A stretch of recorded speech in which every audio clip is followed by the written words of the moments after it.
Hello everyone, ఎలా ఉన్నారు?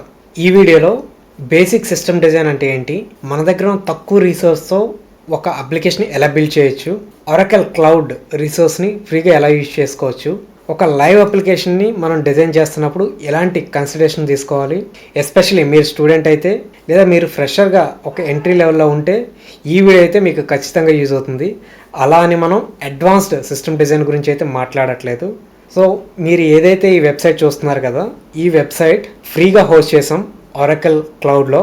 Just 2 GB ర్యామ్. దీని యూఐ అంతా లవబుల్ నో కోడ్ యూజ్ చేసి క్రియేట్ చేసాం. కంప్లీట్గా డేటాబేస్ కూడా free, Oracle autonomous database. So మీరు కూడా ఇలాంటి వెబ్సైట్ని బిల్డ్ చేయాలనుకుంటే, ఫ్రీగా హోస్ట్ చేయాలనుకుంటే డీటెయిల్స్ అని డీటెయిల్గా చూద్దాం. Let's jump. ఈ సిరీస్ని నేను 3 వీడియోస్గా క్రియేట్ చేద్దాం అనుకుంటున్నాను. ఫస్ట్ సిస్టమ్ డిజైన్, కొంచెం లెందీగా ఉంటుంది కానీ వీలైనంత క్రిస్పీగా ఎక్స్ప్లెయిన్ చేయడానికి ట్రై చేస్తాను. సెకండ్ కోడింగ్, చాలా ఫన్గా ఉంటుంది. డిప్లాయ్మెంట్ సూపర్గా ఉంటుంది, మన అవుట్పుట్ని మనం చూడొచ్చు. ఈ 3 వీడియోస్ కానీ మీరు చూస్తే ప్రాక్టికల్గా ఒక సిస్టమ్ ఎలా డిజైన్ చేస్తారు, ఎలాంటి కన్సిడరేషన్ చూస్తుంటారు, కోడింగ్ ఎలా చేయాలి, ఏఐని యూజ్ చేసుకొని, ఎస్పెషల్లీ యూఐని లవబుల్ యూజ్ చేసుకొని ఎలా చేయొచ్చు, అలాగే డిప్లాయ్మెంట్ ఎలా చేయాలో ఈ 3 వీడియోస్ ద్వారా మీరు తెలుసుకుంటారు. సో మనం ఫస్ట్ వీడియోలో సిస్టమ్ డిజైన్ అంటే ఏంటో చూద్దాం. సిస్టమ్ డిజైన్ అంటే చాలా ఈజీ అండి, మీకు అర్థమయ్యే భాషలో చెప్పడానికి ట్రై చేస్తాను. మీరు ఒక హౌస్ని కన్స్ట్రక్ట్ చేయాలనుకున్నారనుకోండి, కామన్గా హౌస్ కన్స్ట్రక్షన్కి మనకేం కావాలి, ఒక ప్లేస్ కావాలి. ఆ ప్లేస్ సైజెస్ ఏంటో మనకు తెలియాలి. మనం ఎన్ని ఫ్లోర్స్ కడదాం అనుకుంటున్నాం, ఫ్లోర్స్ G+2 ఏదైతే అది. థర్డ్, మనకి ఎన్ని రూమ్స్ కావాలి, నెంబర్ ఆఫ్ రూమ్స్ బట్టి మన బేస్మెంట్ సైజ్ ఏంటి, స్లాబ్ సైజ్ ఎలా వస్తాయి, టైల్స్ అని, పెయింటింగ్స్ అంటే వుడ్ వర్క్. సో నేను చాలా బేసిక్గా చెప్పాను. సో ఇన్ని పనులు మనం చేస్తాం, అంతే తప్ప మనం డైరెక్ట్గా వెళ్ళి టైల్స్ కొనం కదా, అవునా కాదా? మనం డిజైన్ చేస్తాం, మనకి ఏం కావాలని ఒక ప్లాన్ చేస్తాం. దీని అన్నింటికంటే ముఖ్యం మనీ, బడ్జెట్. మన బడ్జెట్ ఏంటి చాలా ఇంపార్టెంట్ కదా, ఎందుకంటే మనకి ఎంత ప్లాన్స్ ఉండొచ్చు, మన బడ్జెట్ కానీ దానికి సెట్ అవ్వకపోతే మనం ఈ ప్లానే మనకు ఫెయిల్ అయిపోతుంది. అలాగే సిస్టమ్ డిజైన్లో కూడా చాలా ఇంపార్టెంట్ బడ్జెట్. ప్రతి దగ్గర మనీతోనే పని అవుతుంది. ఇక్కడ బడ్జెట్ ఏంటి అంటే, మనం ఫ్రీగా చేద్దాం అనుకుంటున్నామా అంటే ఫ్రీగా హోస్ట్ చేద్దాం అనుకుంటున్నామా, ఫ్రీగా హోస్ట్ చేద్దాం అనుకుంటే మనకున్న రీసోర్సెస్ ఏంటి. సో ఈ సిచ్యువేషన్లో మనకి ఒరాకిల్ క్లౌడ్ ఫ్రీ రీసోర్స్ ఉన్నాయి, కానీ లిమిటేషన్స్ ఉంటాయి. లిమిటేషన్స్ ఏంటి అంటే 1 GB + 1 GB 2 వర్చువల్ మిషన్స్ మనకు వస్తాయి. దీంతో పాటుగా మనకి ఒక డేటాబేస్ ఫ్రీగా ఉంటుంది, 20 GB డేటాబేస్. ఇవి మన రీసోర్సెస్ అనమాట, ఇవి ఫ్రీ. సో ఈ రీసోర్స్కి తగ్గట్టుగా మీరు అప్లికేషన్ ప్లాన్ చేసుకోవాలి. ఫర్ ఎగ్జాంపుల్ మీకు స్ప్రింగ్ బూట్ వచ్చు కదా అని ఈ స్ప్రింగ్ బూట్ని డెవలప్ చేసేసి ఈ 1 GB వర్చువల్ మిషన్లో మీరు డిప్లాయ్ చేస్తే క్రాష్ అవుతుంది. సో వీడియో 1లో మనం ఏం చూస్తామంటే functional requirements, technical requirements, available resources, high level design, database design, API design and UI design. ఇవన్నీ మనం ఈ వీడియోలో చూస్తాం. ఫస్ట్ మనం ఫంక్షనల్ రిక్వైర్మెంట్స్ ఏంటి ఏంటో చూద్దాం. ఇప్పుడు మనం జస్ట్ మాట్లాడుకున్నాం కదా, హౌస్ కన్స్ట్రక్షన్ చేస్తున్నప్పుడు మనకి ఎన్ని ఫ్లోర్స్ కావాలి, రూమ్స్ ఎన్ని ఉండాలి, బేస్మెంట్ సైజ్ ఏంటి. సో ఇవన్నీ మాట్లాడుకున్నాం కదా, అదే ఫంక్షనల్ అనమాట. సో మనం ఏదైనా అప్లికేషన్ క్రియేట్ చేస్తున్నప్పుడు మనకు బేసిక్గా ఏం కావాలి, ఫస్ట్ మనం ఫంక్షనల్ రిక్వైర్మెంట్స్ ఏంటో చూద్దాం. నాకు కావాల్సింది ఏంటి, ఒక వెబ్సైట్ కావాలి. ఆ వెబ్సైట్లో కోర్సెస్ లిస్ట్ చేయాలి. ఈజీ లాగిన్ అంటే లాగిన్ ఒక జీమెయిల్ నుండి సైన్అప్ చేయటం అవన్నీ కాకుండా సింపుల్ లాగిన్ అయితే నాకు కావాలి, ఎందుకంటే నాకు కొన్ని అడిషనల్ డీటెయిల్స్ కావాలి.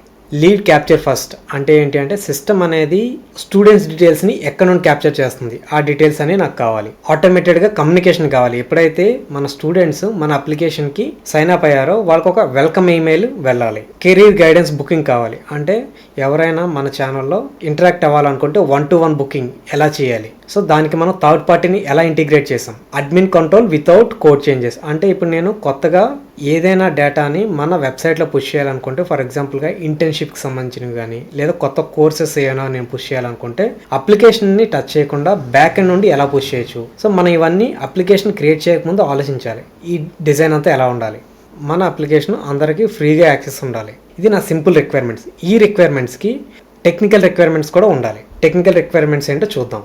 2 VMs అయితే ఉన్నాయి. VM1లో మనం UIని డిప్లాయ్ చేస్తాం, VM2లో APIస్ని డిప్లాయ్ చేస్తాం. నెక్స్ట్ ఒక స్టాటిక్ ఫ్రంట్ ఎండ్ ఉండాలి, అంటే అదే UI. ఒక్కసారే UI అనేది బిల్డ్ అవ్వాలి. Rest only back end service, rest service అయి ఉండాలి. Manage dB oracle autonomous database. ఇది ఆటోమేటిక్గా దాని డేటాబేస్ని అది మేనేజ్ చేసుకుంటాం. మనం దాని గురించి స్పెషల్గా టైం స్పెండ్ చేయాల్సిన పని లేదు. Secure networking. సో ఈ నెట్వర్కింగ్ వీటి గురించి మనం డిప్లాయ్మెంట్ చేస్తున్నప్పుడు మాట్లాడదాం. సో ఇప్పుడు మనం డిజైన్ చూద్దాం. ఇది హై లెవెల్ ప్లస్ లో లెవెల్. మన దగ్గర ఒక వర్చువల్ మెషిన్ ఉంది VM1, ఇంకొక virtual machine VM2. 2 virtual machines ఉన్నాయి. రెండు కూడా 1 GB. ఇది ఒక 1 GB, ఇది ఒక 1 GB. సో ఈ VM1లో మనం యూఐని డిప్లాయ్ చేస్తాం. ఇక్కడ మనం ఏపీఐస్ అంటే బ్యాక్ ఎండ్ సర్వీస్ అనమాట. ఇది ఇక్కడ మనం డిప్లాయ్ చేస్తాం. ఇది మన అటానమస్ DB. మన ఎంటైర్ ఆర్కిటెక్చర్ ఇదంతా కూడా ఆరకల్ క్లౌడ్లో ఉంటుంది. మీకు నేను చెప్పాను కదా 1-to-1 మీటింగ్. వీలైనంత వరకు థర్డ్ పార్టీ టూల్స్ని యూజ్ చేసుకోవడానికి ట్రై చేయాలి. ఎందుకంటే అవి మనకి ఫ్రీగా అవైలబుల్లో ఉంటాయి. నెక్స్ట్ మనం వాటిని కూడా మేనేజ్ చేయాల్సిన పని అయితే ఉండదు. cal.comని యూజ్ చేస్తున్నాం షెడ్యూల్ చేయడానికి. ఇక్కడ బ్రావో ఒక ఈమెయిల్ సర్వీస్ని మనం యూజ్ చేస్తాం. ఇది కూడా ఫ్రీ. ఏది ఎక్కడ కూడా ఫ్రీగా ఉండదు. ప్రతి దానిలో కూడా కొంచెం లిమిటేషన్స్ అయితే ఉంటాయి. కానీ మనం ఆలోచించాల్సింది ఎప్పుడు కూడా ఆ లిమిటేషన్స్ మనకు సరిపోతాయా సరిపోవా, అది ఇంపార్టెంట్. మీ రిక్వైర్మెంట్కి ఆ ఫ్రీ లిమిటేషన్ సరిపోతాయి అనుకుంటే ఆ రిసోర్స్ని ఐడెంటిఫై చేయండి. సో ఫర్ ఎగ్జాంపుల్ నేను cal.com చూడకముందు క్యాలెండ్లీ అని ఇంకొక వెబ్సైట్ చూశాను. సో ఇది కూడా సేమ్ ఇలాంటివి ఆఫర్ చేస్తుంది, కానీ ఇంకొంచెం బెటర్గా ఉంటాయి దీని సర్వీసెస్. కానీ మనం దీనికి వెళ్ళలేదు, ఎందుకంటే దీనిలో ఫ్రీ అయితే ఉంది కానీ లిమిటేషన్స్ ఎక్కువ ఉన్నాయి. cal.com కూడా సేమ్ పనే చేస్తుంది, కానీ దీనిలో ఫ్రీలో లిమిటేషన్స్ కొంచెం తక్కువ. అంటే ఇది మన రిక్వైర్మెంట్కి సూట్ అవుతుంది అనమాట. సో దాంతోపాటుగా కొన్ని ఎక్స్ట్రా ఏపీఐ ఫీచర్స్ అన్ని వీళ్ళు ఫ్రీగా ప్రొవైడ్ చేస్తున్నారు. సో ఎప్పుడైనా మీరు ఒక ఫ్రీ టూల్ కానీ ఏదైనా తీసుకున్నప్పుడు వాళ్ళు ఏదైనా ఏపీఐస్ని ప్రొవైడ్ చేస్తున్నారా అనేది చాలా ఇంపార్టెంట్. ఏపీఐస్ని ప్రొవైడ్ చేస్తే మన సిస్టంలో ఇంటిగ్రేట్ చేసుకోవడానికి, దాని మీద మనం ఇంకొక కోడ్ని డెవలప్ చేయడానికి ఈజీగా ఉంటుంది. సో అందుకోసం నేను cal.comని సెలెక్ట్ చేసుకున్నాను. ఇట్ డిపెండ్స్ అనమాట. Okay, system to system, requirement to requirement change అవుతుంటుంది. ఓకే, సో ఓవరాల్గా ఇది మన హోల్ డిజైన్. ఒక స్టూడెంట్ ఉన్నారనుకోండి, మన సిస్టంలోకి ఎంటర్ అవుతున్నప్పుడు సంథింగ్ www. మన వెబ్సైట్ని టైప్ చేశారు. ఆ రిక్వెస్ట్ VM1లోకి వస్తుంది. ఇక్కడ నుండి ఆ రిక్వెస్ట్ అనేది VM2లోకి పాస్ అవుతుంది. దానికి సంబంధించిన ఏమైనా కోర్సెస్ కానీ ఏవైనా అవన్నీ కనెక్ట్ అయ్యి DBకి కనెక్ట్ అయ్యి మళ్ళీ రిటర్న్ వచ్చి ఇక్కడికి వచ్చి ఇక్కడ యూఐలో యూజర్కి విజిబుల్ అవుతుంది అనమాట. బేసిక్గా ఇది ఫ్లో. నేను చాలా సింపుల్గా చెప్పాను. ఇప్పుడు మనం స్కీమా డిజైన్ అంటే చూద్దాం. స్కీమా డిజైన్ అంటే ఏంటి అంటే, ఏం స్కీమా అంటే డేటాబేస్. మన రిక్వైర్మెంట్కి టేబుల్స్ ఏం కావాలి, ఇప్పుడు ఎవరైతే యూజర్ ఒక డేటా ఎంటర్ చేశారో ఒకటే స్టోర్ అవ్వాలి కదా ఆ ఇన్ఫర్మేషన్ అంతా. సో నేను మళ్ళీ చూపించాలంటే, సో అలాంటి ఇన్ఫర్మేషన్ అన్నిటిని మనం టేబుల్స్లో స్టోర్ చేస్తాం. సో మన రిక్వైర్మెంట్ తగ్గట్టుగా అరౌండ్ 9 టేబుల్స్ అయితే నేను క్రియేట్ చేశాను SQL. సో ఈ టేబుల్స్ స్క్రిప్ట్ కూడా నేను ఏఐని యూజ్ చేసి జనరేట్ చేశాను. అవన్నీ మనం ఇంప్లిమెంటేషన్ టైంలో ఆ వీడియోలో చూపిస్తాను నేను ఎలా జనరేట్ చేశాను. ఓకే, మన దగ్గర ఇప్పుడు UI ఉంది, స్క్రీన్స్, మన డిజైన్ గురించి. నెక్స్ట్ మన దగ్గర టేబుల్స్ ఉన్నాయి. సో ఎప్పుడైతే యూజర్ వాళ్ళ డీటెయిల్స్ ఎంటర్ చేశారనుకోండి, నేమ్, ఆ నేమ్ అనేది ఇక్కడ స్టోర్ అవ్వాలి. ఇది ఫర్ ఎగ్జాంపుల్గా స్టూడెంట్ టేబుల్ అనుకోండి, అది ఇక్కడ స్టోర్ అవ్వాలి కదా. సో ఎలా స్టోర్ అవుతాయి? సో డైరెక్ట్గా మనం టేబుల్స్ని ఎప్పుడు కూడా ఇలా డైరెక్ట్గా ఇన్సర్షన్ చేయకూడదు. ఇక్కడ కూడా లైవ్ అప్లికేషన్లో ఇలా చేయకూడదు. సో దానికి కంపల్సరీగా మనం ఏపీఐస్ని యూజ్ చేయాలి. సో ఈ ఏపీఐ ఏం చేస్తుంది అంటే, మీరు ఇచ్చిన నేమ్ తీసుకొని ఈ టేబుల్లో ఇన్సర్ట్ చేస్తుంది. అది దాన్ని చేసే పని. సో ఏపీఐని యూజ్ చేయాలి ఈ డేటాబేస్ని కనెక్ట్ అవ్వడానికి. ఈ ఏపీఐని డెవలప్ చేయాలి. ఏపీఐని మనం చాలా టెక్నాలజీలో క్రియేట్ చేయొచ్చు. ఫర్ ఎగ్జాంపుల్గా మనం పైథాన్లో చేయొచ్చు, Node.js, C#, జావా, ఇలా రకరకాల దానిలో చేయొచ్చు. At the same time different ఫ్రేమ్వర్క్స్ని కూడా యూజ్ చేయొచ్చు. సో మనం మనకున్న రీసోర్స్ ప్రకారం మన బడ్జెట్లో మనం Node.jsని తీసుకున్నాం, ఎందుకంటే కొంచెం లైట్ వెయిట్.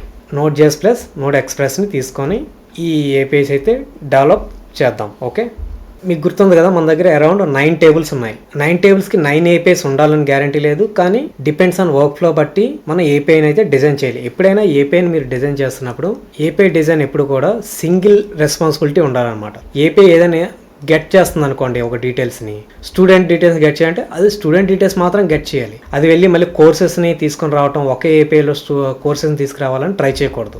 ఏపీఐ కూడా చాలా లైట్ వెయిట్ ఉండాలన్నమాట. ఎంత ఈజీగా డేటాని ఫాస్ట్గా రిట్రీవ్ చేయాలి. సో ఎప్పుడైతే మీరు స్టూడెంట్స్ని కోర్సెస్ని ఒకేసారి తీసుకొద్దాం అనుకుంటారో లేటెన్సీ వస్తుందన్నమాట. సో లేటెన్సీ ఎప్పుడు కూడా లైవ్ అప్లికేషన్లో ఉండకూడదు.